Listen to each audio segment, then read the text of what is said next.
5 €. En PDF, c'est 7,9 € je pense. Donc, vous pouvez facilement l'avoir. En tout cas, moi, je n'y suis pour rien. Ce sont eux qui vont vous livrer ça selon les modalités que vous allez vous fixer. À l'époque de Mobutu, ce Congo était comme une ferme qui appartenait à Mobutu. C'est un bien privé de Mobutu. Il en était roi.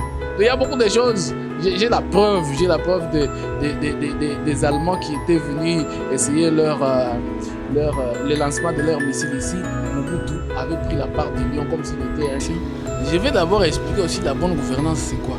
Parce que nous, au Congo, nous sommes champions dans la terminologie. On parle bien français, plus que le français, dans la bonne gouvernance.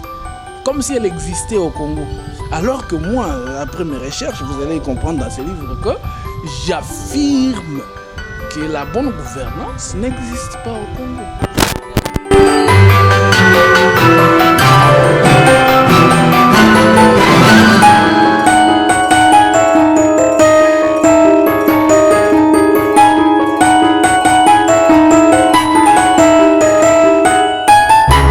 Ravi de vous savoir encore nombreux devant vos postes téléviseurs. Pour suivre cette émission, vous avez la parole.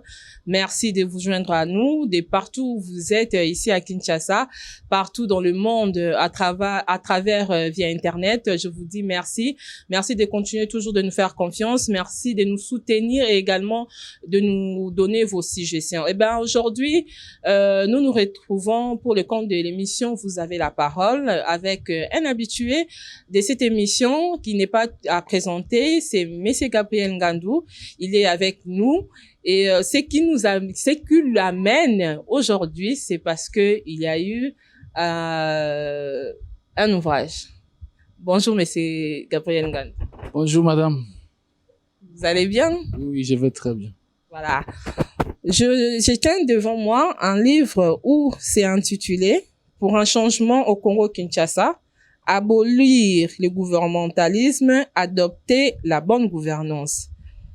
La première question qui me revient, qui m'étique un peu, pourquoi vous parlez de Congo-Kinshasa? Pourquoi préciser Kinshasa? D'abord, pour ce qui est de ma présentation, il fallait commencer par là parce que vous avez dit qu'il ne fallait pas me présenter, mais je pense que il y a des gens qui peuvent nouvellement nous suivre aujourd'hui. Je m'appelle Gabriel Ngandou. S'il y a le livre que nous présentons aujourd'hui, c'est pour confirmer le fait que nous soyons écrivains. Ce livre a été publié à Paris, aux éditions des universitaires de Paris, Connaissance et savoir. Alors, l'intitulé, votre question est de savoir... Pourquoi préciser Congo-Kinshasa? D'abord parce que Congo-Kinshasa, c'est mon pays, c'est mon terroir, c'est mon milieu. En tant qu'écrivain, penseur, on ne peut pas prétendre penser sur autre chose que ce qui est d'abord dans son terroir. Donc, c'est un peu ça. J'ai commencé par analyser ce qui m'entoure avant d'analyser ce qui est lointain. Ok, d'accord. Et là, nous voyons pour un changement au Congo-Kinshasa, abolir le gouvernementalisme et adopter la bonne gouvernance. Les téléspectateurs seront d'accord avec moi. Si vous pouvez un peu nous expliquer c'est quoi, qu'est-ce qu'est le gouvernementalisme?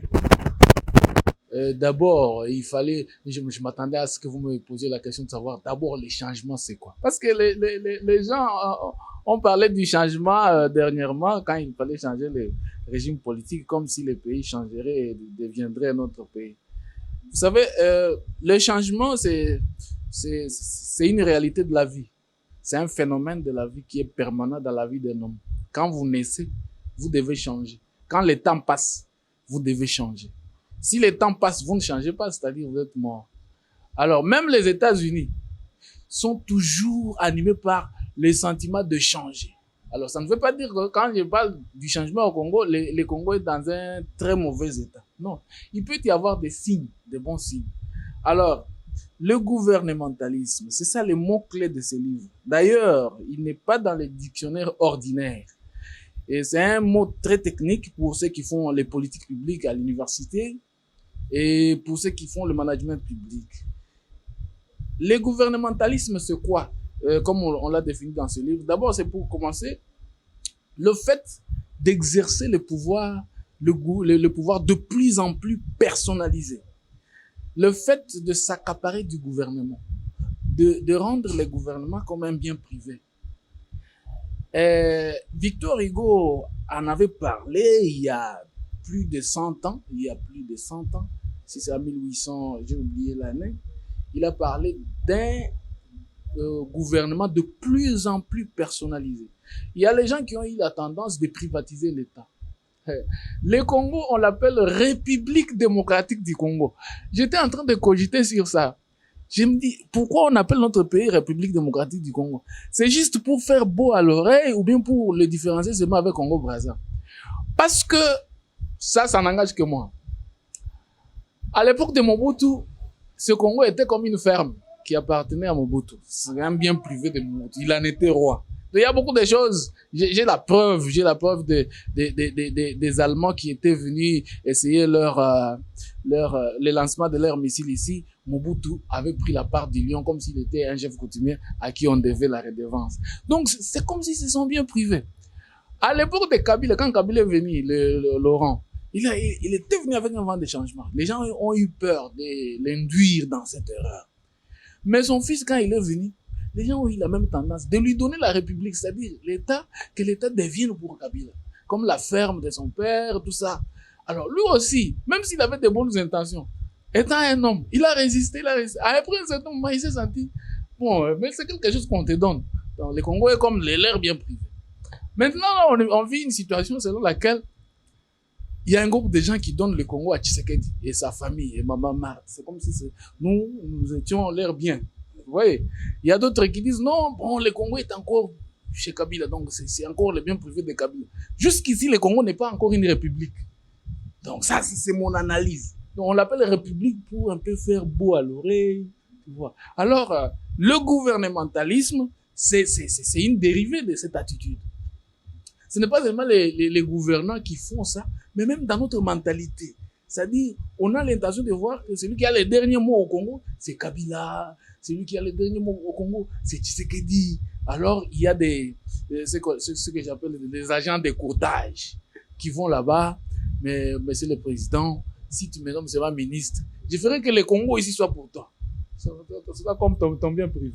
Si tu me nommes seulement DG, en tout cas, le Congo, tu vas rester là. Donc, c'est dans ça qu'on est. Donc, on n'est pas encore une république.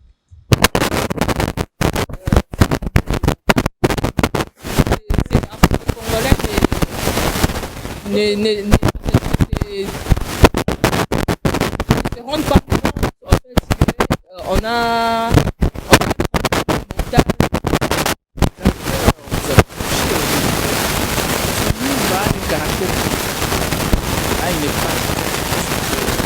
il n'y a pas de proposition technique, de chiffres, tout ça.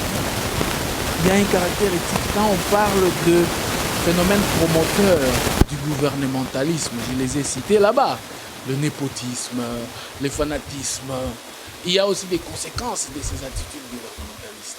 Par exemple, quelque part, j'ai dit encore, le gouvernementalisme, c'est le fait, comme on l'a défini par un écrivain aussi en ligne, le gouvernementalisme, c'est le système. Et ça la vie, et ça le vie, toi qu'à point. Alors, quand on scrute,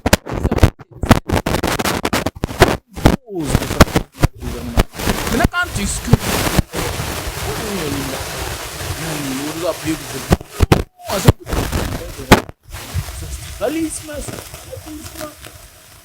et ça devient de plus en plus dangereux quand ces messieurs gouvernementalistes fanatiques deviennent des gens. Vous voyez le chaos. Il y a non, de même vous voyez une autorité locale ou dans un pays où les gens ont une attitude très réfléchie, ils viennent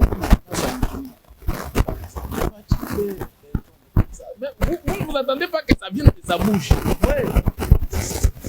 C'est un agent de courtage, c'est un mercenaire, ce monsieur. Ouais, je ne cite pas le nom de quelqu'un, je ne sais pas qui a fait ça, mais je suis en train de m'imaginer. Ça se fait au Congo, une autorité qui devant le public devait chanter par enthousiasme ou par conviction parce que le président de la République est bon, il a fait ça, on le voit, on commence à chanter pour lui. Non. Mais c'est le monsieur qui commence à entonner. Je me rappelle encore, en 1975, quand Mobutu était désavoué par... quand il était en mauvaise relation avec la Belgique, le roi de la Belgique vient, ce sont les mouvanciers là qui faisaient chanter la foule. C'est pas en 1975, c'est quand Mobutu était désavoué par la population. Chantez, chantez, chantez. Ils faisaient chanter la foule. Pourquoi? Parce que il y a une séparation entre le pouvoir et le peuple.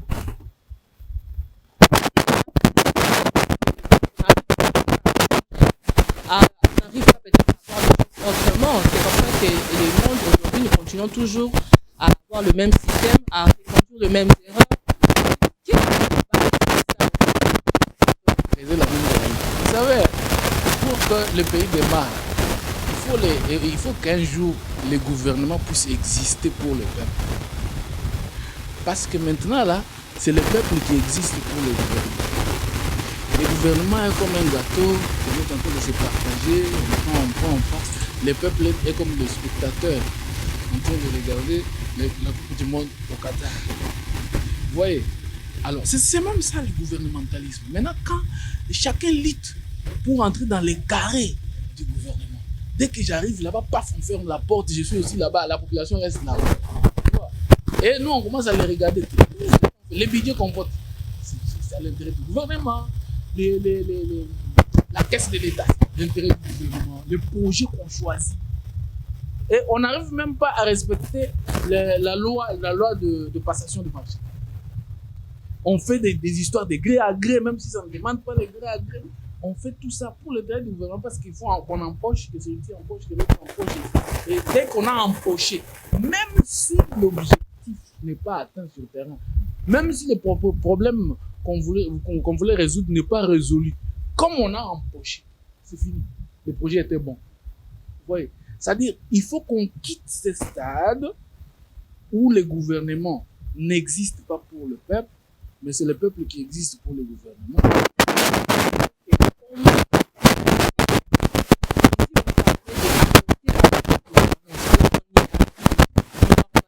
Que nous devons faire. Je sais qu'il y a beaucoup, vous avez des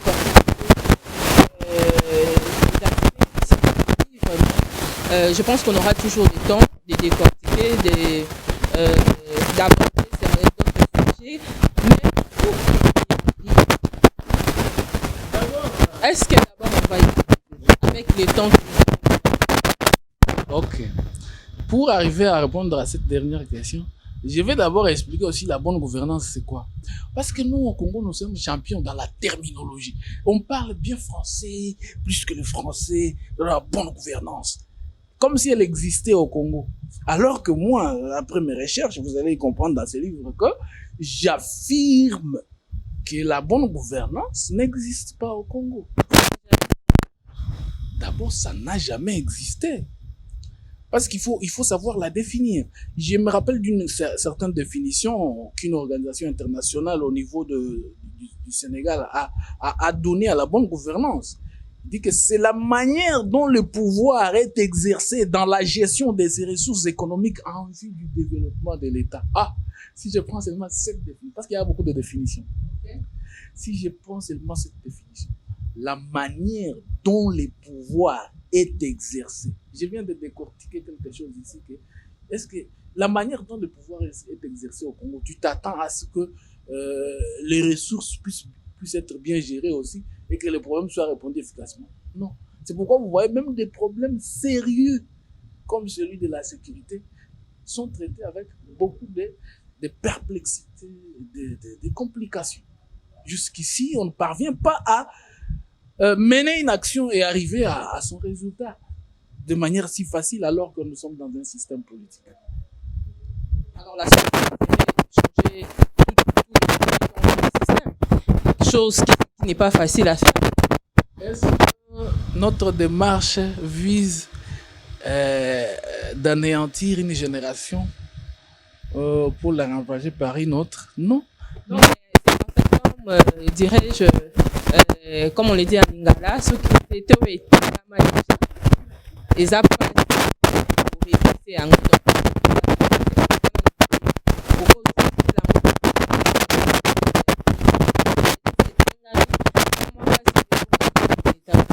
Ça veut dire que si nous avons des personnes avec le même système, avec le même mentalité, ça sera difficile pour nous d'arriver à appliquer. C'est une partie de la réponse que vous donnez déjà à votre question. Je me rappelle de Karl Marx quand il contredisait Hegel sur la logique existentielle, parce que selon lui, notre conscience est formée par notre contact avec l'altérité, c'est-à-dire c'est le matériel qui conditionne le spirituel. Donc c'était deux théories différentes. L'autre dit que c'est le spirituel qui conditionne le matériel, ainsi de suite. Karl Marx, quand il développe sa philosophie existentielle, il arrive à un point pour dire que la liberté, c'est la capacité de se détacher de ce qui nous conditionne. Il dit, si nous, ce que nous sommes, ce que nous devenons, dépend de ce que nous vivons, de ce que notre environnement est, alors on n'est pas libre. C'est-à-dire, nous ici, dans ce livre, j'ai même dit quelque part que les générations à venir sont sacrifiées par l'égoïsme des générations en exercice. Au lieu de garantir l'avenir des enfants, des générations à venir, chacun, parce qu'il pense qu'il a garanti déjà l'avenir de sa famille, il sacrifie toutes les générations à venir de la RDC. Et ce pays n'est pas encore pays. Bon, excusez-moi de faire le pléonasme, mais je ne sais pas si on peut l'appeler république. Alors, ce que je fais, c'est un travail de tout porteur de lumière dans une société, comme l'ont fait Léopold Sédar Senghor, Aimé Césaire, Léon Gontran Damas, Jacques Roumain pour les Antilles. Ça, ce livre ici, je ne sais pas qui va l'utiliser comme arme, mais il y aura quelqu'un qui va l'utiliser comme arme. Pas pour tuer quelqu'un, mais pour renverser la situation. Renverser la situation dans quel sens? Il faut rompre avec le déterminisme. Il faut se poser la question, pourquoi ça doit seulement être ainsi? Au lieu de se poser la question, est-ce que yo moto ko changer mboko? Non, changeons la question. Pour nani il faut ezalaka boy. Bamboka mususu awa, ba Rwanda awa. Bando kende liboso. Ba nani ba Uganda wana. Ba nani Nairobi c'est au Kenya. Tanzanie. Pour nani kaka biso il faut ça la question clé pour se détacher du déterminisme qui nous conditionne, comme Karl Marx l'avait dit, et pour être libre. Donc, c'est les jours où on se détache du déterminisme que la conscience devient libre. Vous voyez un peu. Voilà. C'est-à-dire, quand on se détache du déterminisme, est-ce que ça sera par un coup d'État? Je ne sais pas. C'est Dieu qui sait. Est-ce qu'il faudra-t-il balayer tous ces gens brusquement? Je ne sais pas. Est-ce que ça sera un dirigeant qui va essayer un peu de changer? Je ne sais pas. Parce que même celui qui est là maintenant, si on veut encore entrer en profondeur pour prendre... je disais l'autre fois que le pays ne se dirige pas avec des élucubrations. J'ai suivi le discours du chef de l'État, que j'appuie d'ailleurs. Moi, je suis chrétien. Et quand il parlait aux jeunes qui étaient allés le voir, il a dit, bon, ce que Kagame fait diabolique. Vous savez, il y avait des assises quelque part qui avaient fixé des objectifs pour taire les armes en 2020 en Afrique. Papa, ça, ce sont des élucubrations qui ont abouti dans des rêveries. Il faut faire une différence entre l'évangile et la politique. L'évangile, c'est comme de l'eau. La politique, c'est comme de l'huile. On ne peut pas les mélanger, même si vous les mettez sur le feu. Vous voyez, même Dieu, quand il agit en politique, il n'est pas complaisant. Amos, chapitre 1er, à partir du verset 6 jusqu'au verset 7, Dieu avait promis aux nations de l'Orient, à cause des 3 crimes que vous avez commis, vous avez déporté les enfants d'Israël, vous les avez amenés quelque part. Je vais faire descendre le feu sur Gaza, la bande de Gaza ici. Et il n'y aura pas de maison à Gaza. Dieu. Parce que lui, le président, disait non, Kagame est diabolique. Mais écoutez maintenant Dieu. Dieu dit parce que vous avez commis 3 crimes, je vais descendre le feu sur Gaza. Le feu n'est pas descendu du ciel. Dieu a envoyé les gens avec des missiles. Donc à Gaza jusqu'aujourd'hui, on construit, on détruit. Ça, c'est Dieu. C'est-à-dire Dieu sait faire la différence entre ce qui est politique et ce qui est évangile. Alors, quand vous voulez vous montrer bon plus que Dieu, comme un roi d'Israël, un certain roi, à qui Dieu avait dit, va là-bas, je les ai livrés. Je ne vais même pas entendre les cris d'un oiseau. Donc tu tues tout ce que tu vas voir. Il arrive là-bas, il tue, il voit les veaux gras, tout ça. Et il attrape le roi, il le lit, il commence à venir avec, bon, je ne veux pas te tuer. Dieu avait dit que je te tue, mais je ne veux pas te tuer. Ben, j'ai seulement un bon cœur. Je t'amène seulement. Dieu avait fait comment? Tu n'es pas digne. Quand Dieu te donne les moyens, utilise-les, arrive à l'objectif. Ce qui est plus diabolique d'abord, c'est de laisser nos enfants mourir, alors que nous avons les armes, nous avons tout ce qu'on peut utiliser pour répondre. Vous imaginez, vous achetez... Il y a un paradoxe. Il y a quelques mois, non, je vous ai suivi aussi, vous avez commenté sur ce fait-là. Les chars sont venus, je pense au mois d'octobre, les armes, nos soldats ont défilé à Goma avec des chars. En disant, nous lançons les messages forts au M23, tout ça, les chars ici que vous voyez, ça veut dire que nous lançons les messages forts. Il y a des avions de chasse qu'on a montrés. Mais maintenant là, on commence à crier, nous sommes sous embargo, tout ça, embargo. Bon, d'abord ceux qui étaient là, que nous avons utilisé pour faire les messages forts au M23, c'est parti où on a vendu.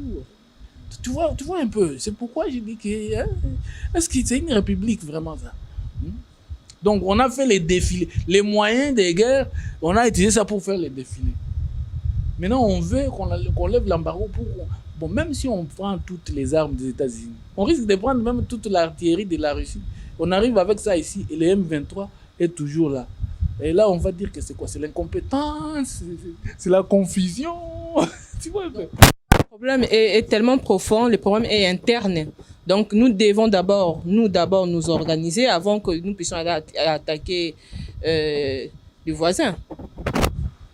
D'abord, votre question est très pertinente quand vous parlez de l'organisation. Je viens de parler du discours du président de la République. Je vais aussi frôler le discours de Paul Kagame. Le président de la République parlait comme pour répondre au discours de Paul Kagame. Paul Kagame a fait un discours chez lui, devant le Congrès. Dans tout ce qu'il a dit, j'ai vu le ministre ici répondre parce qu'il a parlé un peu des élections. Pour moi, ce n'était pas important. Kagame a dit, quand il a décidé de parler en Swahili, il a dit, on nous voit nous comme les petits bananiers. Parce que dans un champ de bananiers, il y a les bananiers qui sont longs et d'autres qui sont courts. Mais attention, il dit maintenant en anglais, we don't have means, but we have ways. Ça, c'est la phrase qui conclut tout son discours. Il dit, we don't have means, ça veut dire quoi? Nous n'avons pas de moyens. Et ça, c'est vrai. Le Rwanda n'a pas de moyens. Si nous, on compare les armes qu'on a par rapport au Rwanda, c'est toujours supérieur. Mais il dit, but we have ways. Ça veut dire aussi que nous n'avons pas de stratégie. Et on a des stratégies que nous n'avons. Ça, c'est Paul Kagame, c'est pas moi. Alors, c'est ça, le problème est interne. Nous devons d'abord rentrer interne avant d'aller attaquer. Parce que si nous-mêmes n'avons pas de stratégie à aller à la guerre, donc ça sera c'est déjà perdu d'avance. Dans un projet, l'importance d'une stratégie, c'est quoi? Ça va vous permettre d'utiliser bien les moyens avec efficience, c'est ce qu'on appelle efficient. Parce que vous avez des objectifs. Une stratégie, c'est une suite d'objectifs. Alors, vous fixez les objectifs, vous utilisez les moyens de manière rationnelle pour arriver aux objectifs. Mais quand il n'y a pas de stratégie, vous gaspillez les moyens. Nous risquons de trop dépenser pour les groupes de M23 et ADF qui sont là. Comme si nous faisions la guerre du monde entier.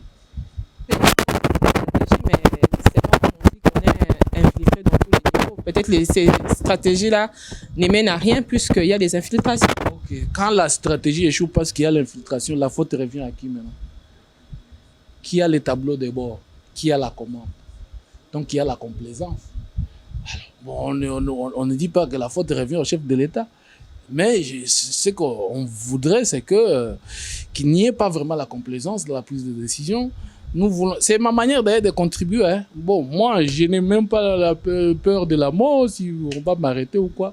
Moi, c'est le nom que Dieu m'a donné, parce que au Congo, on arrête. Quand tu as dit que non, la faute revient au chef de l'État. Tu vois un peu. Donc moi, j'ai pas...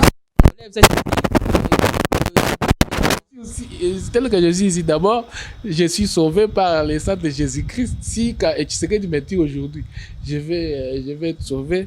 Alors, je n'ai pas peur de lui, ni de qui. En tout cas, il est complaisant. Monsieur le président Tshisekedi, vous êtes complaisant. Ne mélangez pas l'évangile avec la politique. Donc, quand c'est en politique, c'est Dieu qui vous a mis là-bas. Quand vous êtes là-bas, vous êtes soldat, vous êtes tout. Vous êtes commandant, tu vois. Dieu, quand il veut commander la politique, si c'est la guerre, il fait la guerre et il donne la victoire à ses soldats. Donc il n'est pas prêchons-les, on ne prêche pas à l'ennemi. Donc vous voyez un peu. Donc nous entendons parler, ces problèmes qui se passent à l'intérieur de notre pays est encore très profond, dans le sens que nous devons d'abord rentrer en interne avant d'aller à l'extérieur. Parce que avec tous les efforts qu'est fait actuellement le président de la République, mais jusqu'à là, nous n'avons pas de résultats. Avec toutes les armes que nous avons vues survoler et tout, jusque-là, il y a toujours des pourparlers, il y a toujours des stratégies qui se mettent en place, mais rien de concret. Pour arriver à terme, réellement, pour finir la question, nous devons nécessairement rentrer en interne, où nous devons attaquer tout ce qui est derrière nous. Votre question est très importante parce que l'autre fois, on m'a posé la question de savoir, quelque part, on m'a posé la question de savoir, est-ce que quand le président voyageait d'abord à l'extérieur du pays et maintenant il voyage à l'intérieur, qu'est-ce que vous pouvez commenter? J'ai dit, bon, pour commencer, même chez toi, si tu ouvres la boutique aujourd'hui, tu remarques que tu vends, ça ne marche pas. Est-ce que tu vas d'abord questionner l'extérieur ou bien tu vas d'abord regarder à l'intérieur? Il y a une analyse qu'on appelle SWOT, Strength, Weakness, Opportunity and Threat. C'est-à-dire, il faut analyser identifier les forces que vous avez à l'intérieur et les faiblesses avant d'aller voir les opportunités. Parce que vous pouvez aller voir les opportunités à l'extérieur, mais vous n'avez pas, vos forces ne sont pas consolidées pour amener ces opportunités. On peut même vous amener les milliards ici. Par exemple, je ne sais pas si c'est encore vrai, vous allez signer par exemple des contrats avec des grands bailleurs de fonds. Oh, il y a des mines chez nous, tout ça. Quand ils viennent, ils trouvent que la mine a été vendue, il y a belle lurette. C'est-à-dire, on va vous trouver comment vous. Donc, il faut d'abord commencer à identifier votre intérieur, vos forces, les consolider avant de voir l'extérieur. Bon, est-ce que c'était sa méthode, le président de la République? Oui, peut-être c'est sa méthode, mais je pense que ça n'a pas été efficace. Si une méthode n'a pas été efficace, il faut changer. Il faut changer et il faut prendre l'autre méthode. Et les gens qui peuvent contribuer sont nombreux. Vous n'êtes pas obligé de travailler seulement avec ceux qui veulent travailler avec vous pour ne pas tomber dans les pièges que nous avons cités au début ici. Les pièges des agents de courtage. Nommez-moi ministre, je vais m'assurer que le pays vous appartiendra avec votre maman. Je suis vraiment désolée, nous tendons déjà vers la fin, mais j'aimerais quand même vous poser une question. Quand dites-vous par rapport à d'autres Congolais qui disent que c'est une guerre économique et que si nous trouvons des compromis ou des arrangements parce que nous savons que le Rwanda est soutenu par d'autres pays extérieurs, si on arrivait peut-être à faire des accords nous-mêmes, peut-être les choses vont s'arranger d'elles-mêmes sans qu'il y ait de coups de feu. Vous savez, ce qui est important dans tout ça, sur le plan international, c'est de se faire respecter. On ne peut te respecter que si on trouve un minimum de valeur chez toi. Ce qui est vrai, nous, les Congolais, on n'a aucune valeur à l'extérieur. Vous allez faire des assises et des assises. Dernièrement, il y a eu Nairobi 3, non? Vous avez vu les résolutions.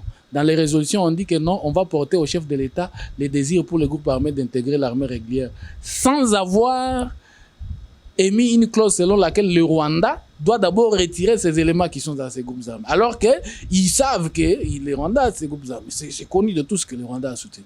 Vous voyez qu'on joue de nous. Hein? Comment ils peuvent directement vouloir intégrer sans qu'on procède d'abord par le trait des éléments rwandais. Donc, on ne nous respecte pas. Alors, faudra-t-il aller négocier? Vous croyez qu'il n'y a pas de gens qui veulent négocier avec les Congos? Il y en a nombreux. Mais ils voient seulement, au Congo, vous allez négocier comment? Un pays qui n'a pas où tenir. Hein? Même les Rwandais, là, on négocie avec eux parce qu'on trouve que ce sont des messieurs qui s'organisent. Même pour voler, on choisit quelqu'un qui est intelligent pour l'utiliser pour voler. Donc, si on manifeste notre intelligence, nous allons maintenant signer avec ceux qui veulent signer. Alors, pour être soutenu, il faut être soutenable. Hein? Pour être soutenu, mais le Congo n'est pas soutenable parce que Okobandela Wapi. Vraiment, il y a beaucoup à dire. On n'a pas encore fini d'exploiter ces livres. En tout cas, il faut le lire. Il faut vraiment le lire, je ne sais pas, avant que nous puissions clôturer pour aujourd'hui. Je sais qu'on va y revenir encore pour exploiter d'autres thèmes qui exploités ici. Mais comment les Congolais qui aiment lire, les Congolais qui sont pour le changement peuvent se procurer de ces livres? Ok. Vous entrez sur Internet parce que ce n'est pas le stock qui est disponible ici, c'était de 25 livres. Comment aussi envoyer? Hein? Alors, vous entrez sur Internet dans les sites Connaissance et Savoir, connaissance avec S et savoir avec S. Donc, c'est la maison d'édition qui a publié. Vous tapez là-bas mon nom, Gabriel Ngandou Kabenge. On va vous proposer les livres en PDF. Ou si vous voulez l'avoir comme ça, et vous allez commander. Alors, le dur comme ça, c'est 16,5 €. En PDF, c'est 7,9 €, je pense. Donc, vous pouvez facilement l'avoir. En tout cas, moi, je n'y suis pour rien. Ce sont eux qui vont vous livrer ça selon les modalités que vous allez vous fixer. Si, par exemple, pour ça, pour, je sais pas, mon numéro WhatsApp, c'est 85 48 49 571. 85 48 49 571. À partir de WhatsApp, on peut beaucoup échanger.